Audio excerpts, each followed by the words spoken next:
Film yang diangkat dari kisah nyata menceritakan nasib tragis yang dialami tentara Jepang di pedalaman hutan belantara Kalimantan, yang harus berjuang bertahan hidup dengan memakan apapun demi kelangsungan hidup mereka. Kengerian, kebrutalan, hingga keputusasaan pada kondisi tersebut benar-benar sangat real dalam cerita ini. Hingga tak sedikit dari mereka kehilangan akal sehat dan tak terkendali. Tanpa basa-basi lagi, langsung saja kita masuk ke alur ceritanya.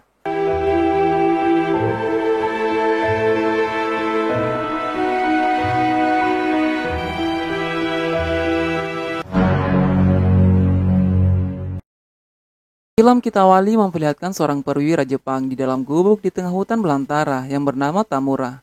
Terlihat sedang dimarahi oleh atasannya, karena diketahui Tamura mengidap penyakit aneh yang berbahaya. 向かいを離れろ。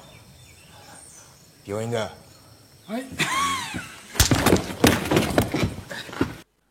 Karena tidak ingin penyakit itu menulari pasukan lainnya, ia pun menyuruh Tamura untuk berobat ke rumah sakit. Terlihat kaptennya pun memberi beberapa potongan ubi kepada Tamura.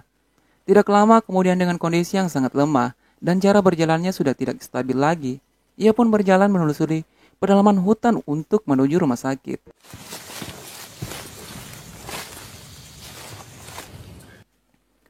Seperti itulah rumah sakit yang hanya seperti sebuah gubuk kecil, tidak seperti rumah sakit pada umumnya. Sesampainya di tempat itu, Tamura langsung menemui sang dokter yang sedang melakukan pengobatan ke pasien lainnya yang terluka parah. Tamura kemudian memberitahu dokter tentang penyakit yang dialaminya. Ia diperintahkan oleh kaptennya untuk berobat di rumah sakit ini, namun sang dokter belum ingin merawatnya, karena sang dokter beranggapan bahwa penyakitnya belum terlalu parah. Malah sang dokter pun meminta bekal yang diberikan oleh kaptennya tadi, dengan dalih untuk memberi makan para tentara lainnya yang sedang dirawat. Dan dengan berkecil hati ia pun merelakan bekalnya. Pada akhirnya, ia harus kembali ke markas tanpa hasil apapun. Ketika kaptennya mengetahui hal tersebut, begitu marah.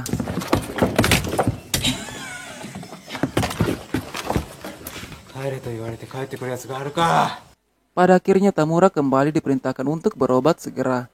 Bagaimanapun caranya, bahkan Tamura dilarang kembali ke markas sebelum ia berobat, dan lebih menyakitkan diperintahkan untuk menghabisi nyawanya sendiri jika tidak dapat berobat.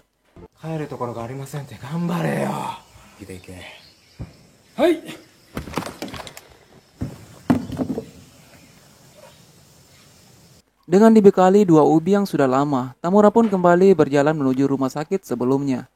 Dengan jalan yang terbata-bata, ia tetap melanjutkan perjalanan demi tetap bertahan hidup.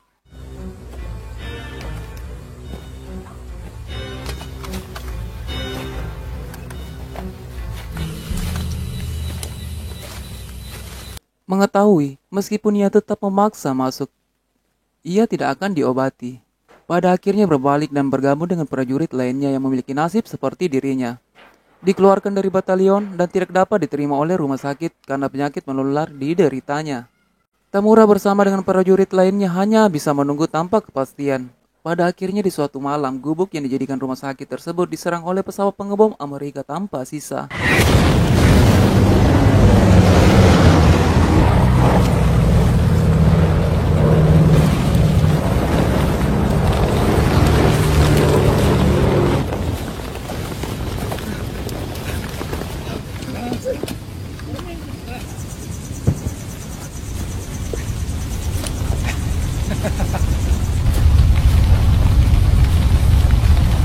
Pagi harinya saat ia terbangun dan selamat dari pengeboman semalam, Tamura pun berjalan yang sudah tidak terkontrol lagi karena fisik yang lemah karena kekurangan makanan tanpa tujuan yang jelas kemana ia harus pergi.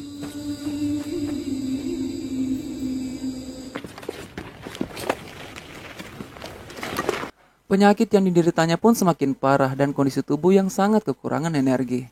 Bahkan ia terlihat sudah pasrah dengan nasib yang menimpa dirinya. Namun di tengah keputusasaan, ia malah menemukan pohon singkong dan langsung saja mencabut dan memakannya, bahkan dengan tanah yang masih menyelimuti singkong tersebut.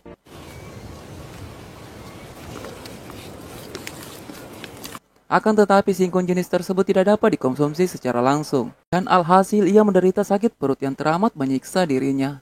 Hari berikutnya kondisi tubuh sudah mulai membaik, dan kembali berjalan tanpa arah tujuan. Di tengah perjalanannya, ia bertemu pasukan tentara Jepang lainnya yang akan menuju sebuah tempat yang telah diperintahkan oleh kaisar. Diketahui seluruh pasukan Jepang yang bertugas di wilayah tersebut diperintahkan untuk mundur ke tempat yang telah ditentukan oleh sang kaisar. Pada akhirnya Tamura pun bergabung dengan tentara tersebut. Mereka kemudian melanjutkan perjalanan dan di sepanjang perjalanan mereka disuguhkan dengan mayat-mayat tentara Jepang yang menggeletakkan di tanah begitu saja.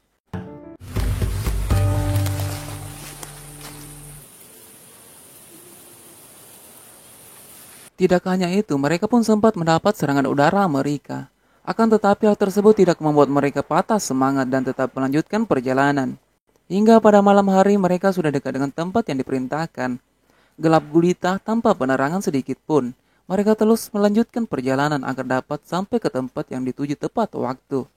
Dengan kewaspadaan mereka pun bergerak secara perlahan.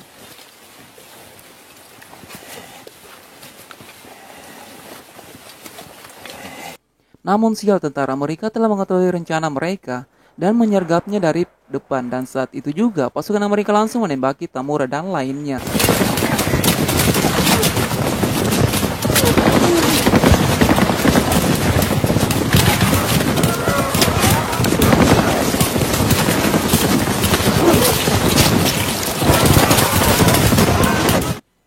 Naas, perjalanan tentara Jepang harus berakhir di tempat itu dengan korban yang begitu banyak, hampir menghabisi dari seluruh kelompok tersebut. Akan tetapi di sini Tamura berhasil selamat dari serangan brutal pihak Amerika tersebut. Di sini Tamura berniat untuk menyerah dengan sobekan kain putih yang mencoba menemui tentara Amerika. Akan tetapi saat melihat teman lainnya melakukan hal yang sama, ia pun mengurungkan niatnya. Karena melihat para tentara Jepang malah justru ditembaki secara membabi buta saat hendak menyerah dan ditembaki oleh warga lokal. Bahkan tentara Amerika tidak dapat melerai perlakuan warga lokal tersebut.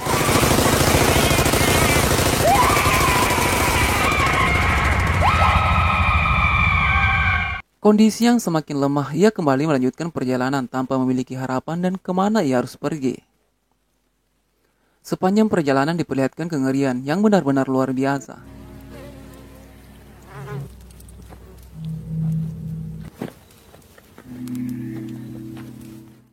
Karena kondisi tubuh dan juga mental, Tamura pun mengalami halusinasi.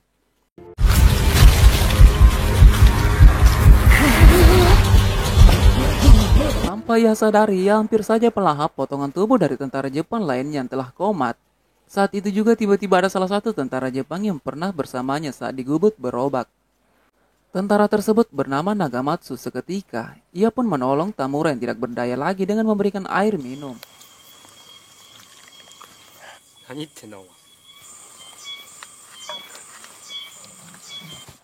Setelah kembali stabil, Nagamatsu pun memangku Tamura menuju tempat persembunyiannya.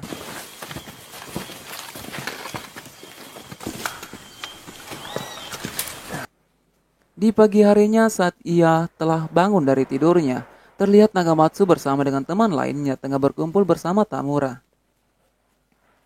Terlihat Tamura yang sedang makan dengan lahapnya sembari mengobrol dengan tentara Jepang lainnya yang baru ia temui.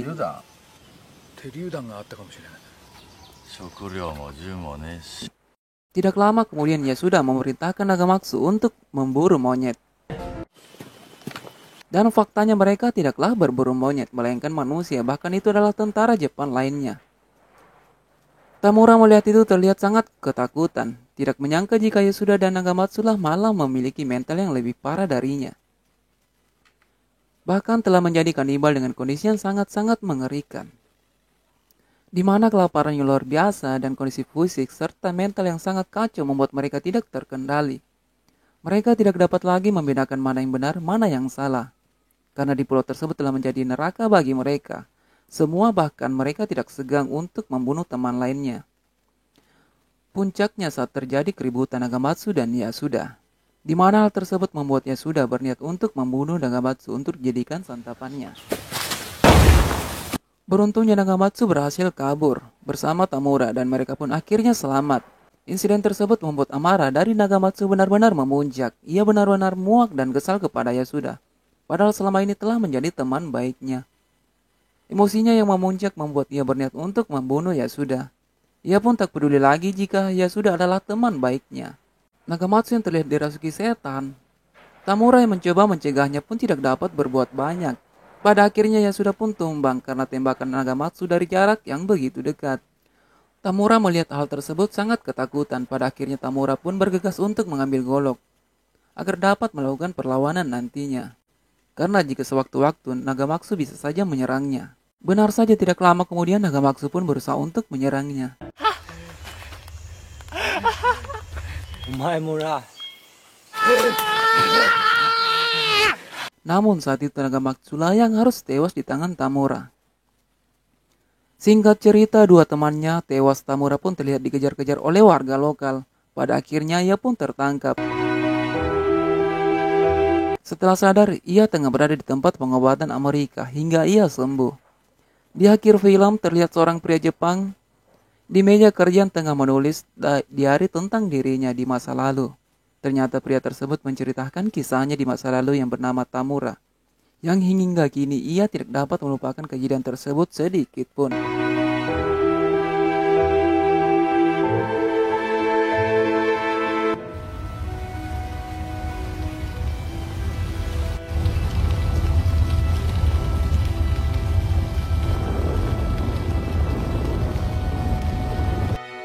Film pun berakhir.